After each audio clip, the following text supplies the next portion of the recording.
L'intrigue du film commence avec une bande de criminels qui prend d'assaut un avion qui venait tout juste d'atterrir dans un aéroport japonais.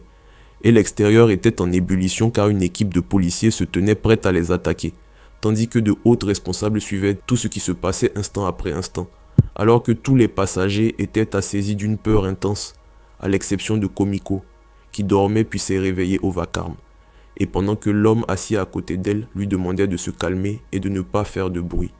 Komiko fit exactement l'inverse et attira l'attention des ravisseurs, et il apparut alors qu'elle avait réussi à arrêter le gang toute seule, parce qu'elle utilisa les arts martiaux et neutralisa les criminels l'un après l'autre, puis s'empara de leurs armes et sauva tous ceux qui se trouvaient à bord de l'avion. Et lorsque l'avion fut évacué, les policiers furent surtout stupéfaits par la scène car en sortant de l'appareil, les criminels présentèrent eux aussi des excuses à Komiko.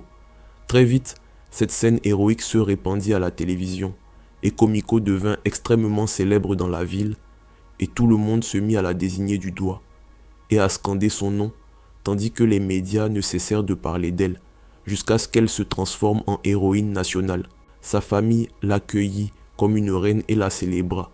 Puis il s'avéra qu'elle ne venait pas d'une famille japonaise ordinaire, mais qu'elle appartenait à des familles yakuza respectées, qui lui proposèrent de devenir la chef de la famille, mais elle refusa poliment. Et Komiko avait été élevée par son grand-père, Reihiro Korota, 3 après la mort de ses parents, alors qu'elle était petite et elle devint la 4e héritière après son grand-père. Et depuis 7 ans, elle travaillait comme professeure de mathématiques au lycée Edo, mais elle cachait l'histoire de sa famille à ses élèves et à ses collègues.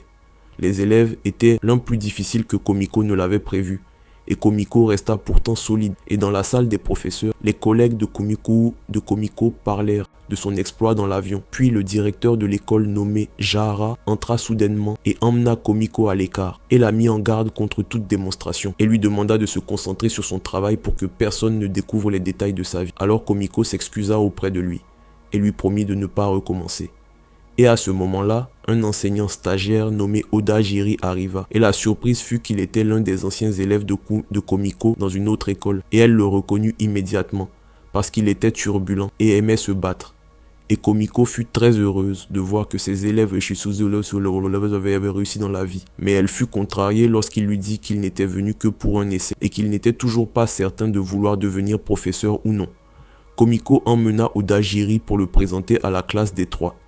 Et ce sont les pires élèves de toute l'école, parce qu'ils sèchent les cours et parlent avec impolitesse et personne n'arrive à les contrôler. Et pendant qu'ils se dirigeaient vers la classe, Oda Jiri remarqua que Komiko se motivait avant d'entrer comme si elle allait à la guerre. Et lorsqu'ils entrèrent, ils trouvèrent le chaos partout. Et les élèves côté ne faisaient pas attention à son arrivée et ne la respectèrent, n'est-ce pas. Mais quand Komiko éleva un peu la voix, ils commencèrent à se concentrer sur elle. Alors elle leur demanda de venir au terrain pour leur présenter Oda Jiri. Mais personne ne vint. Et à ce moment-là, 5 de ses anciens élèves, ainsi que leur chef nommé Rita, se tenaient sur le toit de l'école et observaient en fait Komiko et Oda Jiri. Et ils ne comprenaient pas comment Oda Jiri, qui était si bagarreur, voulait travailler comme enseignant. Puis ils les revirent ensemble et commencèrent à soupçonner qu'il y avait quelque chose entre eux, alors ils allèrent prévenir leurs amis au restaurant.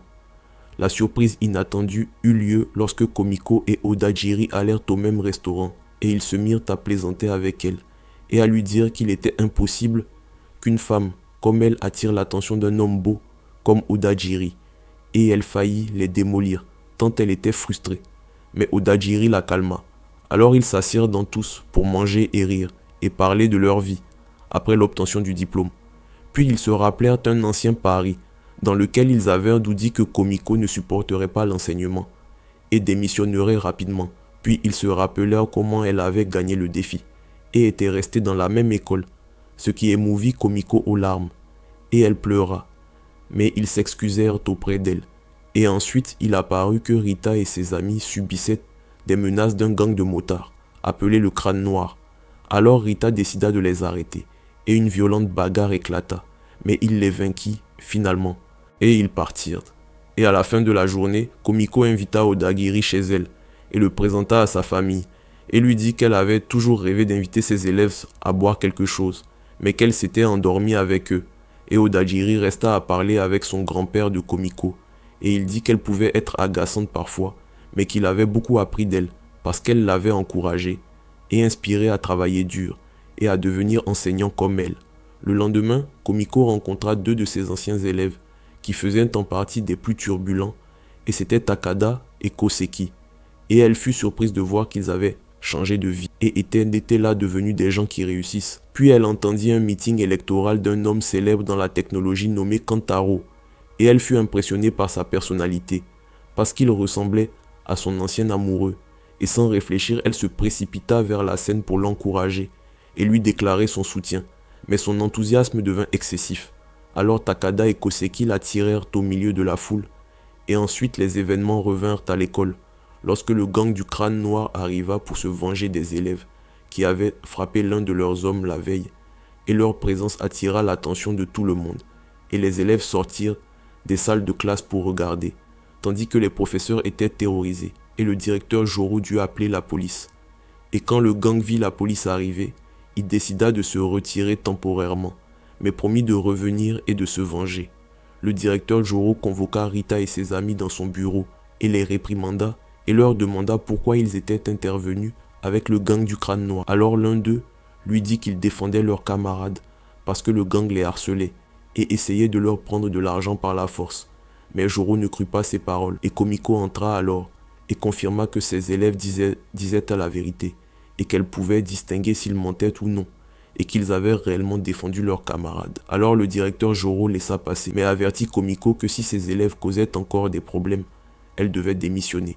Mais Komiko ne se soucia pas de ces paroles et affirma qu'elle n'abandonnerait pas ses enfants et qu'elle ne se tairait pas même si elle perdait son poste. Et les élèves furent l'eau très touchés en voyant qu'elle s'était tenue à leur côté et qu'elle les aimait vraiment. Et en classe, Rita était distrait et ne pouvait oublier l'avertissement de Joro à Komiko, et il sentit qu'il la mettait en danger. Alors il décida de faire quelque chose de fou, en allant seul au gang du crâne noir pour régler le problème lui-même.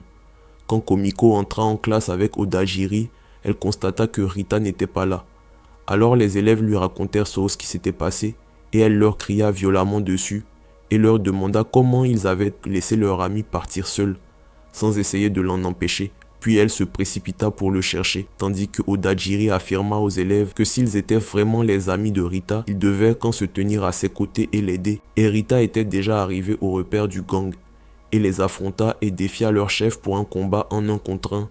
Mais il refusa, et ordonna au gang de l'attaquer. Alors ils le frappèrent très durement. Komiko fit irruption dans l'endroit en brisant tout ce qui se trouvait sur son passage, et ouvrit une énorme brèche dans le mur, et en surgit. Puis elle leur ordonna de lâcher son élève immédiatement et se mit à les frapper avec des mouvements de karaté, à droite et à gauche, et à les faire tomber l'un après l'autre. Et à cet instant, Odajiri arriva et entra dans le combat avec elle et l'aida. Alors le gang prit peur et décida de se retirer. Et peu après, les amis de Rita arrivèrent et remercièrent de Komiko de les avoir aidés. Mais Rita était au comble de la confusion et lui demanda comment une simple professeure pouvait se battre ainsi. Alors Komiko lui expliqua qu'elle avait pu se battre de cette façon, parce que ses élèves comptèrent pour elle. Le lendemain, alors que Komiko marchait dans la cour de l'école, un élève de la classe des 3 lui dit bonjour gentiment, et les élèves commencèrent à la traiter avec respect, ce à quoi Komiko n'était pas habituée. Et elle fut très heureuse, et imagina que toute la classe était devenue polie, comme des anges. Mais Rita la ramena à la réalité et lui dit qu'elle allait être en retard à la réunion. Alors Komiko courut affolée vers la salle des professeurs. Et lorsque la réunion commença, 2 policiers entrèrent et annoncèrent une très mauvaise nouvelle, à savoir qu'un ancien élève de l'école était impliqué dans une affaire liée à la drogue. Et les professeurs n'y crurent pas au début, mais les policiers confirmèrent qu'ils avaient trouvé son portefeuille dans l'endroit connu comme entrepôt de drogue pendant la descente. Alors Komiko fut très triste, parce qu'elle avait été son enseignante. Et malgré le choc, elle sentit que quelque chose n'allait pas, et qu'il y avait une autre raison derrière tout cela. Alors elle décida de chercher la vérité elle-même, et de trouver l'élève avant la police. Komiko descendit en ville pour chercher l'élève, et interrogea partout, jusqu'à ce qu'elle rencontre un groupe de ses anciens élèves, qui étaient ses amis. Alors ils décidèrent de se joindre à elle, et de l'aider dans la recherche, et se répartir dans les endroits où ils pouvaient se trouver. Et à ce moment-là, Odajiri revenait, et il entendit un bruit étrange dans la classe des 3. Alors il entra pour voir ce qui se passait. Et il trouva l'élève que Komiko cherchait, en train de dormir à l'intérieur. Alors il le réveilla et lui demanda de rencontrer Komiko parce qu'elle avait remué ciel et terre pour lui. Komiko arriva avec les amis de l'élève en classe et elle faillit pleurer de joie en le voyant. Mais l'élève était triste et lui dit qu'il ne voulait pas lui causer de problème et qu'il avait l'impression de l'avoir déçu. Alors Komiko le serra dans ses bras et lui confirma qu'il n'était pas seul et que tout le monde était là pour lui. Et l'élève lui ouvrit alors son cœur et lui expliqua qu'il avait été trompé par un homme, qui lui avait proposé un travail très bien payé, de livraison de colis, et qu'il ne connaissait pas la nature de ce qu'il transportait, et qu'il y avait vu une occasion d'aider sa petite sœur. Mais la marchandise lui était tombée par hasard, et quand il l'avait ouverte, il avait découvert que c'était d'un des drogues. Alors il eut peur, et décida d'arrêter le travail. Mais l'homme le menaça, et le frappa, et le força à continuer avec eux. Puis l'élève réussit à s'échapper lorsque la police arriva. Mais malheureusement, il laissa son portefeuille derrière lui. Puis Komiko lui fit remarquer qu'il aurait dû faire plus attention. Et s'éloigner de ces gens, Komiko décida de protéger l'élève et ses amis et leur demanda de venir séjourner chez elle temporairement et de ne rien craindre. Puis elle demanda à ses hommes d'enquêter sur le trafiquant de drogue sans leur révéler qu'elle venait d'une famille yakuza.